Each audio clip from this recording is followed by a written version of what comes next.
Okay, so the next thing we'll do now is we'll start to import our actual SketchUp mass model, the very simple mass model that we did some time ago, not the detailed one that you finished off with. So to do that, what I'll do is from the massing and site menu, the first thing that I'll do is I'll click in place mass. Now let me explain what we're doing here. There's a couple of ways we can import other CAD drawings into Revit. One way is we just directly insert it using the insert menu, but if we do that, it just becomes an inserted category of some sort or another. You'll see how you get to designate what category it is a little bit later. But there's a very special sort of category in Revit called a mass, and this is something that you can just mass some block shapes with, and after you've created block shapes, you can then turn faces of those shapes into actual Revit walls or Revit roofs or Revit floors and so on and so forth. So before we actually insert, we have to, in this particular case, click in place mass. So I'm going to click on in place mass. This dialog box pops up just to say that at the moment it's going to turn the visibility of masses on so that I'll be able to see what I can do. Now this, I might just call this mass the cabin, the actual cabin itself. So we give the mass a name, and then once I'm in the mass, I could then start to create shapes if I like, but I've already created my shapes, so this is where I now go to the insert menu. So if I click on insert and then import CAD, I'm then going to browse to our folder where we've kept the mass model. So wherever you've stored your mass model, I'll just go to my particular one.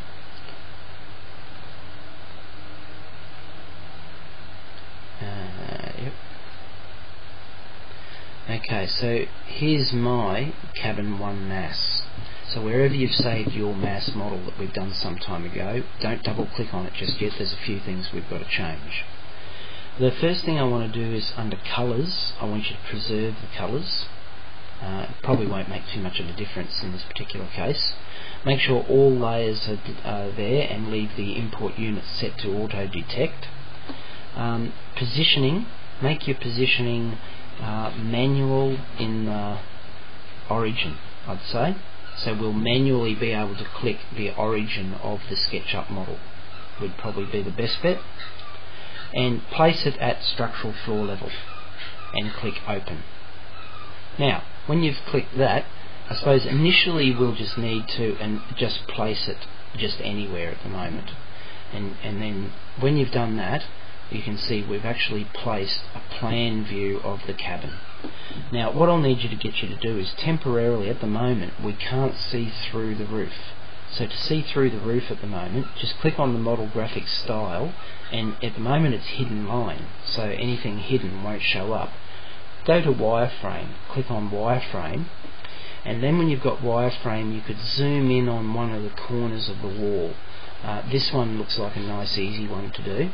So select your mass by clicking on one of the lines, and then after it changes to blue, which indicates it's selected, go up and find the move command and move it very carefully. If you have to zoom in, zoom right in to make sure, and hover and wait for that to say endpoint. Then click that endpoint and move it onto this grid line here. Now hover and wait till it says it has found the intersection. Then you can click. So you've actually moved that model into its absolute perfect location. And when you've got that done, I think we're ready to, up the top here, finish the mass. And just cancel that dialog box, that'll be fine. Okay, so we've actually placed a copy of the mass, the cabin, at floor plan level. I'll just have a look and just make sure that did actually happen correctly, and it did, yes, but this is where I want you to be, floor plan level. Now, to show you the next thing, I'll just get you to temporarily have a look at a 3D view. So up the top here, there's a little view of a little house, that's your 3D view. Just click on that button there, and that opens up a 3D view for you. And let's show you how you manipulate your view in 3D.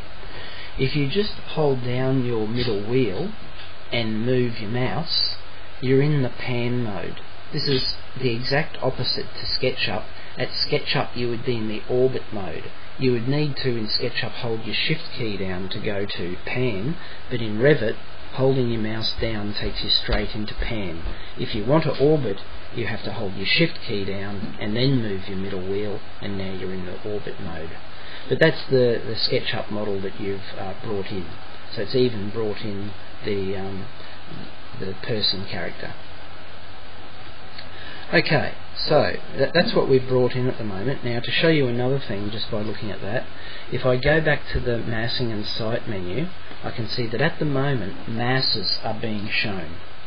So if we just get to show you what can happen though, if you click on that where it says show mass and unshow it, you can see that now the mass has disappeared on the screen.